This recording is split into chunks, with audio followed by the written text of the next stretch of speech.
Genesis chapter 6, I'll read 1 to 2. Now it came about when mankind began to multiply on the face of the land, and daughters were born to them, verse 2, that the sons of God saw that the daughters of mankind were beautiful, and they took wives for themselves, whomever they chose. When you look at the structure of verses 1 and 2, it is clear that the sons of men in verse 1 are not the same as the sons of God in verse 2. So the question we ask ourselves is, who are these sons of God that we encounter in verse 2? And what is the relationship between the sons of men in verse 1 and the sons of God in verse 2? And we said that there are three dominant ways in which Genesis chapter 6 verses 1 to 4 has been traditionally interpreted. And last episode we looked at the first dominant traditional interpretation of Genesis chapter 6 verses 1 to 4, and this is what is called the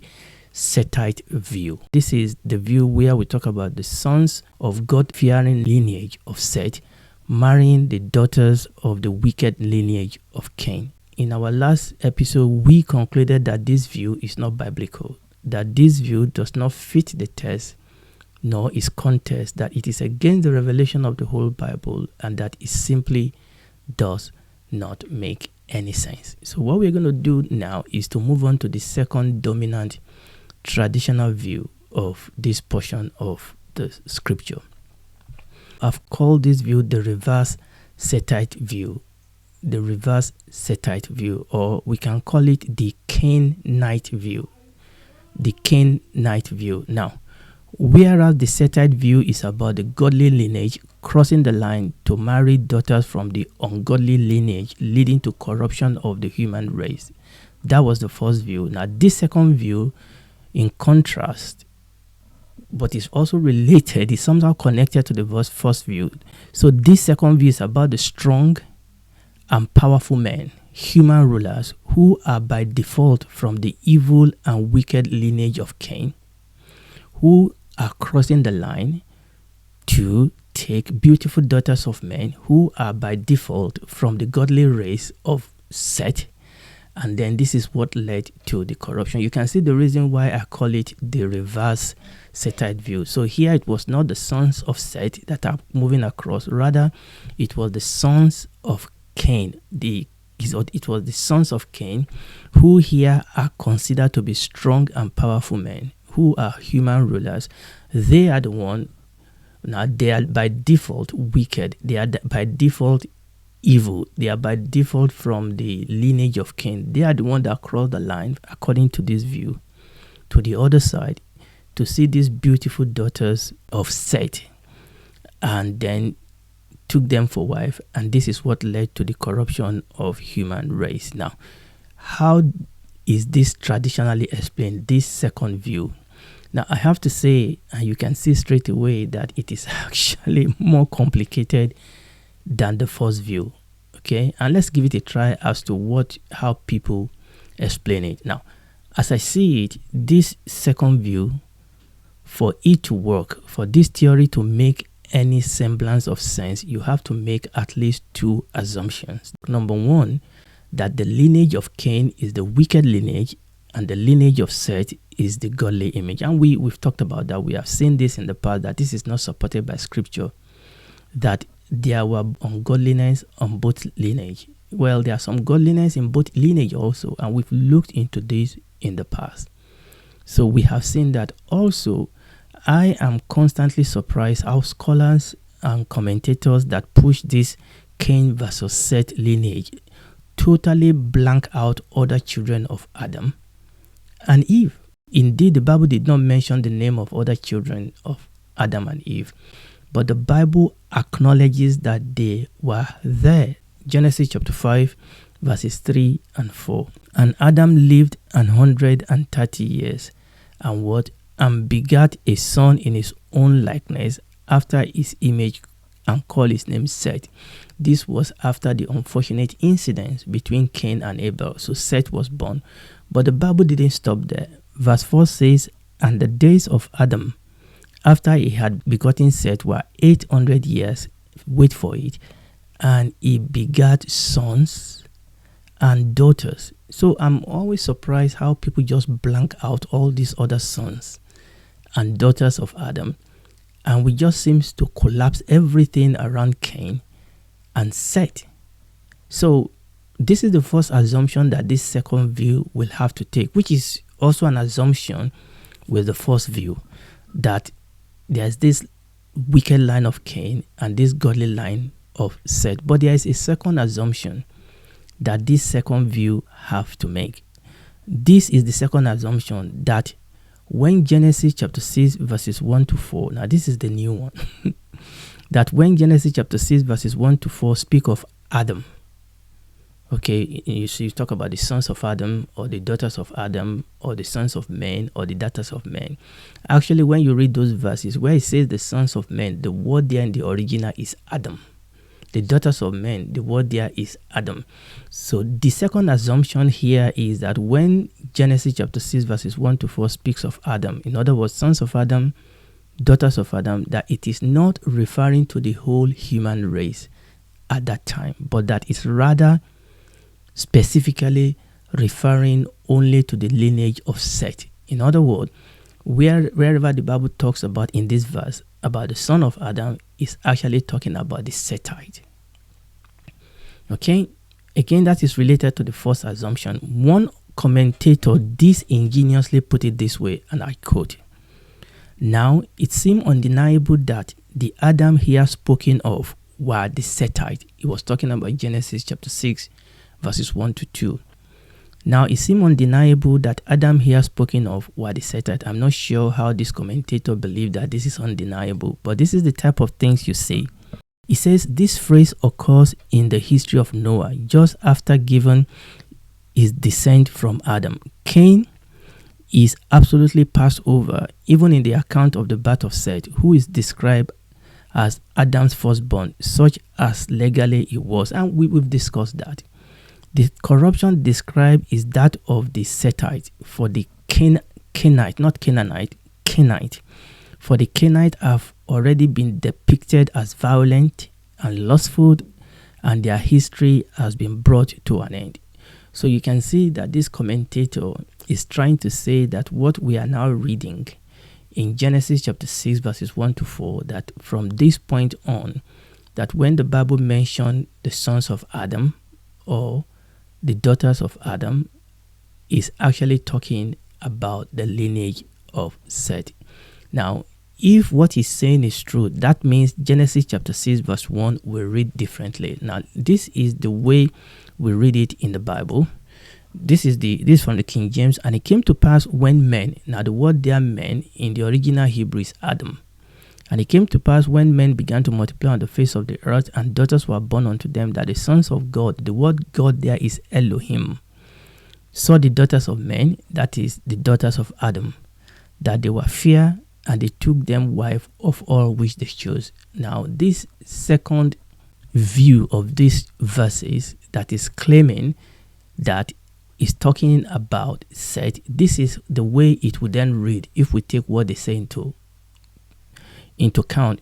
So it will read like this: "As it came to pass when men," in other words the Sethite, "daughters of men," in other words the Sethite. Okay, so this is what this view is claiming, right? Now, this is the way the commentator I just quoted, this is the way he tried to explain it. He said the phrase "sons of Elohim" conveys no idea of moral goodness or piety. Elohim constantly means mighty one. And the point he was trying to make there is that when the Bible says sons of God, so it's talking about the sons of men, that they are Sethite. They are not necessarily all the children of Adam. Then he had to do something about the sons of God. And he said, look, the sons of God does not necessarily have to be celestial being. That the word Elohim just meant mighty one, which is true. And then he went on to say, look, the Bible constantly employed this word to mean judges and kings, which is true. But what this commentator conveniently overlooked is that Elohim is also used for celestial being, it's used for God himself, and it's used for angel. It is true that it is not only used for celestial being, it is also used for terrestrial being, for mighty one, for warriors, for movers and shakers. That is true. but he has only presented one side of it. So let's go on. So he said, yes, that number one, the sons of men here are really sons of Seth. Number two, that the sons of God here are not necessarily celestial beings, but that they are terrestrial beings. He now asks the question, so now that we've talked about these sons of God, where can we find these men? Okay, these mighty men, these sons of Elohim.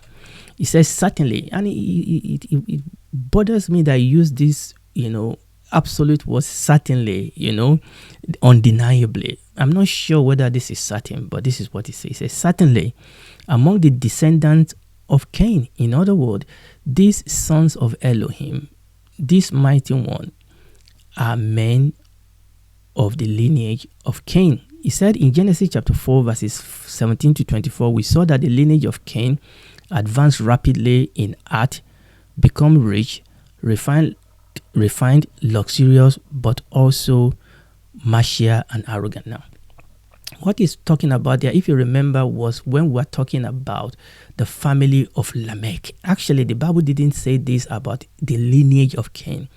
The Bible actually spoke about the family of Lamech. Okay, now he's applying this to the whole lineage of Cain. Fair enough. It is true that the Bible did say that the lineage of Lamech, that they became rich, they were refined, that they have all these things going for them, all the things that we said when we were looking at the line of Lamech or the family of Lamech. That is true. But it's now saying that actually these are the men that the Bible is calling the sons of Elohim. Let's go on. So he then came finally to talk about these daughters of men. He said, these men of Cain who have gained some notoriety with respect to their riches and their arrogance and all those things. These men compared to the simple daughters of Adam, and I really thought that is a little bit condescending. So the sons of the ungodly, they are mighty, they are rich, they are arrogant, but the daughter of the godly line, the daughter of Seth, he called them simple, this naive, innocent, simple daughter of Adam. Let me read what he said. He said, to these simple daughters of Adam, in other words, these daughters of Seth, to these simple daughters of Adam, these men of Cain, enriched by the possession of implement of metal, playing sweet music on harp and pipe, and rendered invisible by the deadly weapon they had forged, must have seemed indeed as very sons of the Elohim. I'm sorry. This is really pushing it. Okay, number one, the Bible didn't say this about all the sons of Cain. It was specifically mentioned about the family of Lamech. That's the first thing. Then the second thing is that he has to play down the daughters of Adam by calling them simple, naive, innocent. It's like, I was reading this, and it's like, when it's like women that live in the village, and when a man comes from the city with pomp and majesty, come in his Mercedes Benz or cars, come dress up, and all these village women were in awe of this. All these village women were in awe of this man. And that's the sense he's saying here, that these simple daughters of Adam, when they look at the riches and the power and the, all the demonstration of these men of Cain, that these men of Cain must have seen to them as sons of Elohim. I'm sorry. This is really disingenuous. This is really pulling and pushing and making a hill out of a molehill. These scholars and commentators, they are reading into the Bible what is really not there. It's not there, okay? And this interpretation, just like the Cainite view, is not biblical. We can do a lot of academic gymnastics with the text, with the original language, with syntax. We can do all those things. But this interpretation just does not fit the text. It does not fit the context. In fact, this interpretation is an assault. It's an insult on the clear meaning of the text. And the truth is that I'm always amazed at our capacity to use scholarship, to confuse clear and simple truth. And the fact is, just like the settled view, this view does not make any sense. In fact, it makes less sense than the settled view. It doesn't just make any sense. And as I read this ingenious effort at misinterpreting what to me is a very clear passage of the Bible, I cannot help ask myself why. Why are people doing this? Because these scholars or commentators, they are not evil. For the most part, these are godly people who are trying to help us to understand the Bible. Now, I intentionally didn't mention this particular commentator because it's not evil. I've used comment from this commentator in my teaching. I use comment from this commentator all the time. So these people are not evil. These scholars, some of them are. But for the most part, these scholars and commentators are godly men and women. So why do they get things so wrong here and in other places like this in the scripture? It occurs to me that these otherwise solid commentators, they go into error in portion of scripture like this because of what they are trying to avoid. Now, this is very, very important, that they were paying unnecessary price of misinterpreting the scripture and pulling the scripture, not because of really what they are saying. They are trying to say something, but it occurred to me that it is more about what they are trying not to say, what they are trying to avoid. They have to find an alternative explanation, or else they will have to admit what they consider unacceptable by the reason of their own doctrinal view or ideological view or their own worldview. Also, these commentators want to dissociate themselves, and rightly so. They want to dissociate themselves from the common practice of people who appeal to the pseudo-epigrapher book of Enoch and other like it for interpretation of Genesis chapter 6. And you know very well that I will agree with that aversion to this method of biblical interpretation of using the book of Enoch to try and explain Genesis chapter 6. We have shown in this teaching in past episode that this book of Enoch or this pseudo-epigrapher book of apocryphal book, they are not scripture, and they should not be used. They should not be used, not by any means, as a tool of biblical interpretation. So this commentator, I will totally agree with them in their aversion to this method of using this pseudo-epigrapher book to try and explain any part of the scripture. But that said, two wrongs cannot make a right. We should not solve one problem by creating another problem. And you see, I see this same scenario play out in the argument about the origin of life, where you see really very smart people, really very intelligent scientists and scholars who are trying at all costs to avoid the fact that there must be an intelligent designer behind creation. These smart people, they are smart. They are very intelligent people. They don't want the obvious outcome. They don't want the obvious conclusion. So they keep researching. They keep wasting money, wasting time, wasting life, propounding new theories, believing in absolute dumb ideas like something can come out of nothing. Everything came out of nothing. Nothing is really not nothing, but nothing is something, or that order came out of chaos. And you wonder, how can smart people like this, and they will use academic, they will use scholarship to confuse even themselves. The Bible says that when they propose to be wise, they become stupid. And that is usually what happens here. And of course, I know these people know better, but they will keep trying and looking because they cannot afford the truth to be the truth. So it's a matter of what they are trying to avoid, and they will look for other alternatives. And it is the same problem we encounter in this interpretation of Genesis chapter 6 verses 1 to 4. The obvious, the plain explanation of these verses is strange, it's unnatural, but that is okay. That is okay. If the Bible is the Bible, if the Bible is a divine revelation of the divine being of God, if the Bible is a divine book, then there will be portion of it that are difficult. Then there will be portion of it that are not natural. There will be portion of it that are miraculous, that are supernatural. There will be portion of it that are not natural. We do not need to avoid or reinterpret this portion of the scripture. Rather, we should allow God to illuminate our eyes to see and our heart to understand. So, we have struck off this first and second dominant traditional view and interpretation of Genesis chapter 6, verses 1 to 4. They are not biblical. They do damage and assault to the text and the context, and they just don't make common sense. So what about the third view?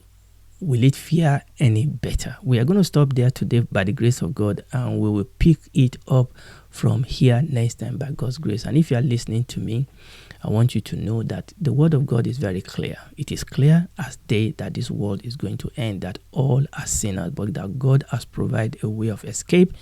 And the only way is through the cross of Jesus. God has done his part. It is up to you to come and accept that you are a sinner, that you need a savior. Accept Jesus Christ as your savior. It will save you. It will be your God, your Father, your King. It will walk with you the rest of your life here as you grow in your knowledge of him. And when this is all over, you and I can then spend eternity with him in the new heaven and the new earth. You can do that today and do it right now.